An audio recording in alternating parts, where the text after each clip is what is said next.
My name's Abby Getz, and today I've chosen to be speaking about swine secrets, growing, and showing.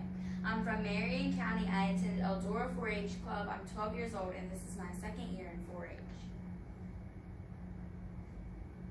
So let's talk a little bit about an overview of what I'm going to be doing today.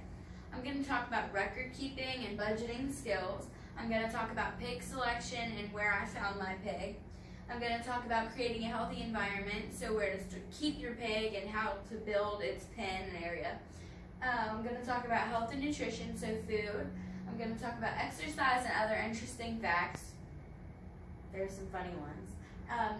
How to train and show your pig as well. And some sources that I found really, really helpful were the Incredible Pig book that the 4-H administration gives you, so thank you to that. I found the picture over there.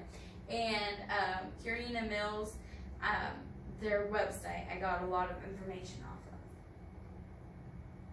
So record keeping and budgeting. So basically with this one, you want to formulate a budget. So when you're putting everything together, that's food, pig feed, the pig itself, wood chips. I have an example of a chart over here. In the book, you're going to write down what you bought and how much it was, and then how much you think it's going to be in the end. And so you're also going to record pig details and expense details, like I said. So if you bought a bag of wood chips and it was $5, and you think in the end you're going to buy 20 bags of wood chips, it'll be $100 in the end. So that way, when you actually get to the end of your project, if it's you buy a little bit more and it's like 125, you'll know for next year to budget around 125 instead of just 100. So you want to record your lessons learned, and you want to get sponsors to help with the cost, because raising and growing pigs can be a bit pricey, but sponsors help a lot. I actually have got a pig feed sponsor this year, so thank you, Hope Lumber.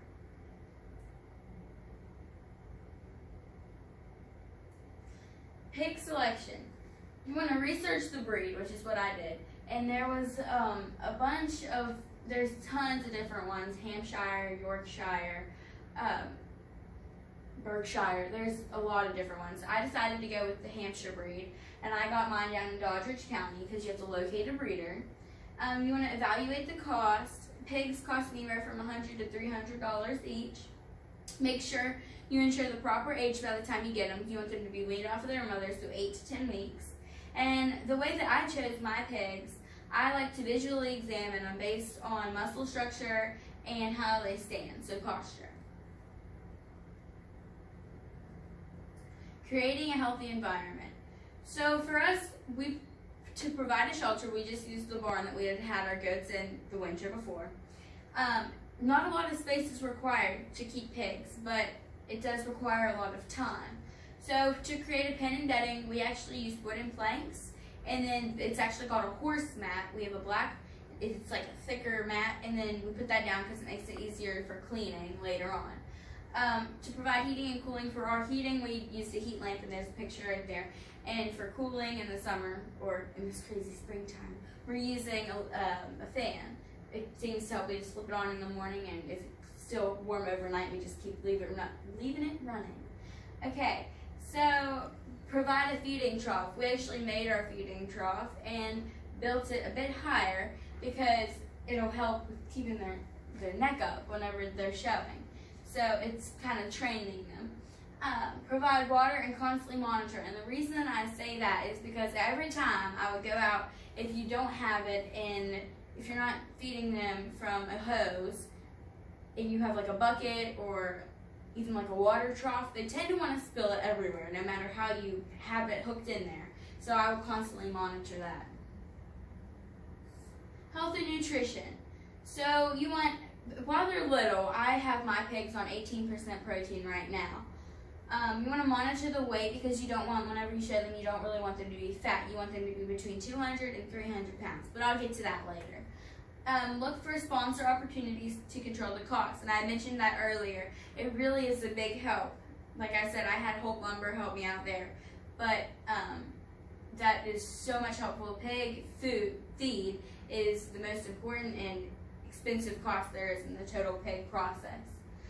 You want to record the shots and keep records because you'll need them for later on. Exercise and other pig facts.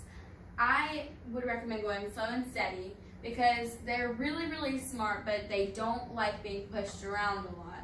I walk my pigs at least 15 minutes a day, and I'm doing mine in the evening right now. But you can't get frustrated, like I said. Like if they're just not cooperating, and if maybe the weather's too hot for them, you're just gonna have to put them in and come back later because they don't like to be pushed around. You want to be consistent, so don't go out on a Monday and work with them and then go out on a Thursday and expect them to be perfect because they're going to forget and they're not going to get trained like they should. You want to address separation anxiety. Everybody says everything does better in pairs. Well, I actually have 2 pigs and they stay in the same pen for most of the time. As you take them out to walk them, I would recommend keeping one in the pen and you working with one because 2 reasons. One reason, if they're both out, whenever you turn around and you're walking the one, so you're focused on that one pig, and then you turn around and the other one's rooting, and you don't want them to learn to do that because it'll be hard to break it in the end. And another thing, whenever they were just little, I would take one out and the other one would like throw a fit, so you want to address that before it gets too crazy. They seem to enjoy singing and companionship, and why I say this, because when we first brought them home, they were really, really nervous and crazy, and I had actually started singing my pigs' names are Alice and Albert, I'm Swine, and I actually sang Alice the pig has 2 rumps, instead of Alice the camel has 2 humps, but yeah, they seemed to really like that, and I swear it calmed them down. I have no idea what that was about, but whatever. And companionship's really important because you want to know your pig and you want your pig to know you so that they don't freak out and get all nervous all the time. Training. You want to be in charge. So when you're walking the pig, you want the pig to go where you want it to go. Don't let the pig lead you. You want to stay away from edges because when you're showing in the arena, you don't want him to be on the side because the judge is going to be walking around. So he's going to get to see your pig unless it's on the side, and then it's eliminating a whole side of your pig. So keep them away from the edges. Take one pig at a time. I had mentioned that earlier because when you turn around, you'll see one rooting. When you're walking, you want to tap behind the ears and in front of the front shoulders, never in the tenderloin or in the ham. And like I said, be patient because they're real smart. They don't like being pushed around a lot. Showing. You need to look crisp and clean, so like school clothes would be appropriate. You don't really want holes in your jeans, and most judges don't really like hats in the arena either. You want your pig weight, like I said, to be between 200 and 300 pounds by fair time. You want to walk with their nose up. You don't want them constantly digging because you want to look good, and you want your pig to look good too, and nice and clean. So if they're rooting the whole time, then the whole face is going to be all dirty. So you don't want that. And I said create a pig sandwich. So I should be on one side and the judge is going to be on the other. But the judge is judging the pig, not you. So don't put it in between the pig and the judge because he don't want to see you. He wants to see the pig and all your work that you've done. And like I said, he wants to see the work that you've done. So strut your stuff because you've worked real hard this whole time. So don't go out there and not do your best. So in conclusion, you learned how to grow and show, or at least I hope you did. It's what my whole project was on.